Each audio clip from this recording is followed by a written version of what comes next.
नमस्ते, मैं डॉन बोल रही हूँ। क्या आप मानसिक स्वास्थ्य और वेलबींग के बारे में जानते हैं?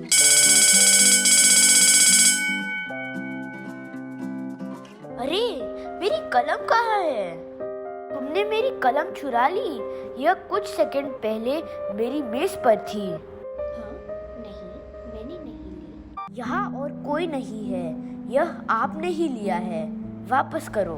डॉन, क्या तुमने एलो की कलम उधार ली थी?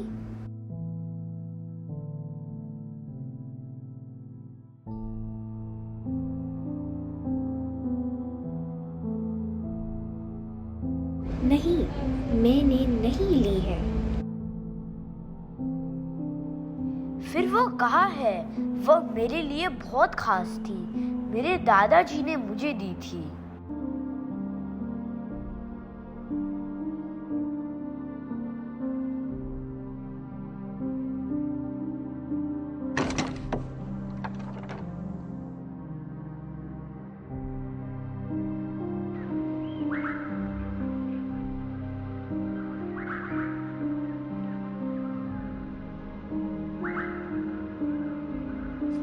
नमस्ते, क्या आपको मदद चाहिए? आप परेशान लग रहे हो। नहीं, मैं ठीक हूँ। मैं बीमार नहीं हूँ और ना ही शारीरिक रूप से जख्मी हूँ। अच्छा, अपने मन और शरीर दोनों का ख्याल रखना हमारे वेलबींग के लिए अच्छा है। वेलबींग? वेलबींग का मतलब है भला होना। यह तब होता है जब आपका मन, शरीर और जीवन के अन्य भाग स्वस्थ, आरामदायक और अच्छे तरह से काम करते हैं। आपकी वेल बीइंग के लिए आत्म देखभाल, विकास, स्वस्थ आदतें, सहायक विचार और भावनाएं, देखभाल करने वाले रिश्ते और एक सुरक्षित वातावरण लाभदायक होते हैं।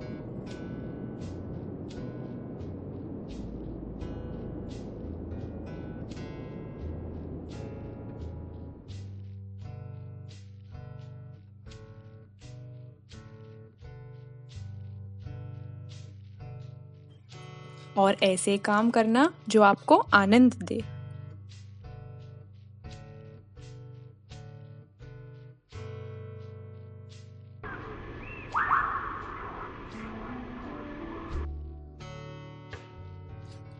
हम कैसा महसूस कर रहे हैं और हमारे विचार क्या है, हमें हमारे मानसिक स्वास्थ्य के बारे में बताते हैं। यह हमारे व्यवहार और हमारे फैसले को भी प्रभावित कर सकते हैं। जब आपका मन स्वस्थ होता है, तो आप अपने विचारों और भावनाओं दोनों को अच्छी तरह से संभाल सकते हैं।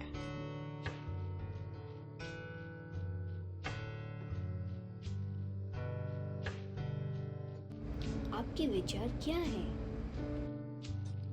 विचार हमारे मन की कई कल्पनाओं, चीजों के बारे में राय, सोच या देखने का नजरिया होता है।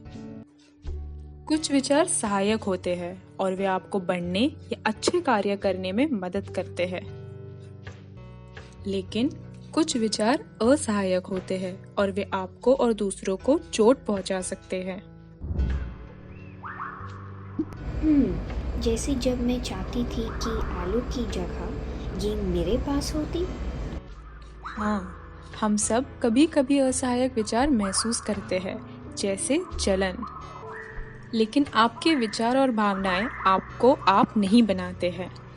उन्हें इस बात से बदला जा सकता है कि आप अपने आप को या अपने साथ घटित चीजों को कैसे देखते हैं। विचार और भावनाएं आपके दिमाग में एक दूसरे के साथ जुड़े हुए हैं। उदाहरण के लिए, यदि आपको लगता है कि पौधे खतरनाक है, तो आपको यहाँ बगीचे में डर महसूस हो सकता है। लेकिन अगर आपको लगता है कि पौधे आपकी रक्षा करते हैं, तो आपको यहाँ सुरक्षित महसूस हो सकता है। भावनाएं वह है जो आप अपने अंदर महसूस कर रहे हैं। जब कुछ बुरा होता है, तो आप दुखी या डर महसूस कर सकते हैं।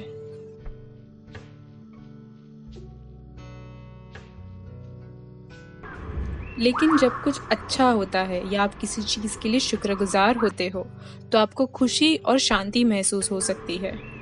अरे हाँ, मुझे बगीचे में आने से पहले उदास महसूस हो रहा था, लेकिन अब मुझे शांति महसूस हो रही है।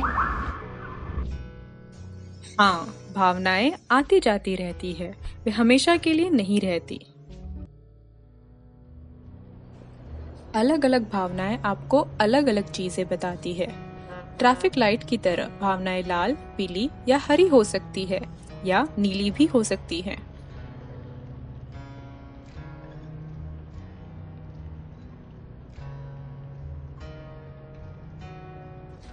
लाल भावनाएं आपको कहती है रुको, शांत हो जाओ और जांचो कि क्या हो रहा है। क्रोध या घबराहट आपको आने वाले जोखिमों के बारे में आगाह कर सकता है।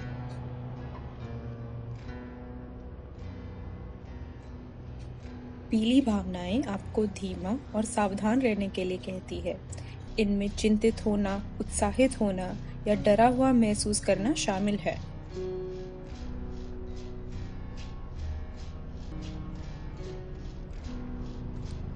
हरी भावनाओं का मतलब है आगे बढ़ते रहो। ये खुशी, शांत और ध्यान केंद्रित करने जैसी भावनाएं हैं।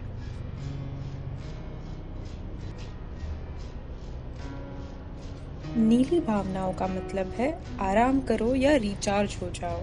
ये उदास, थके हुए, बीमार या ऊब जाने जैसी भावनाएं हैं।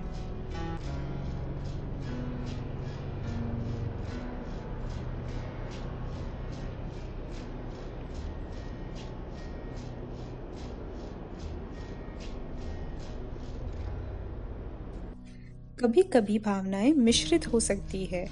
ये असहायक भावनाएं हैं और ये आपको अस्वस्थ महसूस कराते हैं।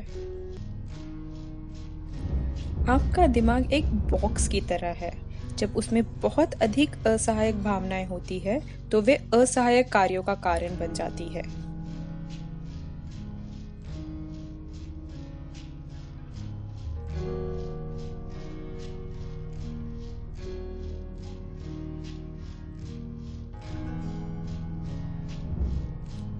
वे आपकी सोच, दिमाग और शरीर को भी चोट पहुंचा सकते हैं। यदि कभी असहायक भावनाओं को संभालना अधिक कठिन हो जाए तो उन लोगों से मदद मांगे जिन पर आपको भरोसा है। आप अपने शरीर में भी भावनाओं को महसूस कर सकते हैं। जैसे जब आपको गुस्सा महसूस होता है, आपको गर्मी लग सकती है, आप पसीने से तर हो सकते हैं, ये आपका दिल तेजी से धड़क सकता है। और कभी कभी उदासी और डर जैसी भावनाएं असहज हो सकती है, लेकिन वे आपको अपना ख्याल रखने के लिए याद दिलाने में मदद करती है। क्या आप जानते हैं कि आपके पास अपनी भावनाओं को बदलने की ताकत है?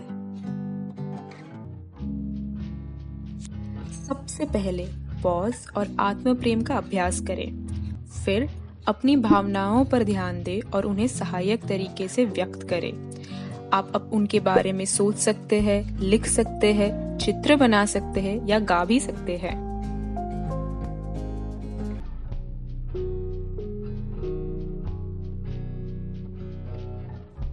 कभी भी खुद को या दूसरों को चोट न पहुंचाए। मुझे बहुत बुरा लगा था जब लोग मुझ पर आरोप लगा रहे थे। हो सकता है कि मैं बुरी हूँ और इसलिए दूसरे लोग सोचते हैं कि मैं बुरे काम करती हूँ। नहीं नहीं, जब बुरी चीजें होती है इसका मतलब यह नहीं है कि आप बुरे हैं। आप कैसा महसूस करते हैं आपके प्रति दूसरों के व्यवहार से प्रभावित हो सकता है, लेकिन इससे यह नहीं बदलता कि आप कौन हैं। आप खुद को कैसे देखते हैं उसे आत्मछवि कहा जाता है। क्या आप कृपया पौधों को पानी देने में मेरी मदद कर सकते हैं? जरूर। देखा, आप कितने दयालु और मददगार हैं। क्या आपको ऐसा नहीं लगता? लिली मुझसे बेहतर है। वो दयालु है और हर कोई उससे प्यार करता है। इन बीजों को देखो। तुम क्या देख सकते हो? कौन से बेहतर है? वे सभी अलग दिखते हैं। हाँ, लोग इन्हीं की तरह अनोखे भी है और असीम भी। दूसरों से अपनी तुलना न करें, आप अनमोल है। हाँ, मैं हूँ। मैं दृढ़ और ईमानदार भी हूँ। बहुत ही बढ़िया। अपनी सुपर पावर को महत्व दे। सकारात्मक आत्मछवि हमें बढ़ने में मदद करती है। एक नकारात्मक आत्मछवि आपकी भेद्यता को बढ़ाती है और आपकी क्षमता को कम करती है। यदि आप अपने आप को महत्व नहीं देते हैं, तो आप अपनी सुरक्षा के प्रति गलत फैसले ले सकते हैं, जिसकी वजह से आपका जोखिम बढ़ सकता है। लेकिन कुछ लोग केवल मतलबी होते हैं, जैसे एलो। आप दुखी महसूस कर रहे हैं क्योंकि उन्होंने ऐसा कुछ कहा जिससे आपको ठेस पहुंची है। हाँ, जब लोगों की हरकतें या शब्द आपके सुरक्षित क्षेत्रों को पार कर जाते हैं, तो आप अस्वस्थ महसूस कर सकते हैं। सुरक्षित क्षेत्र जैसे शरीर के लिए। इसलिए हम कहते हैं कि मेरा मन और मेरा शरीर मेरा है।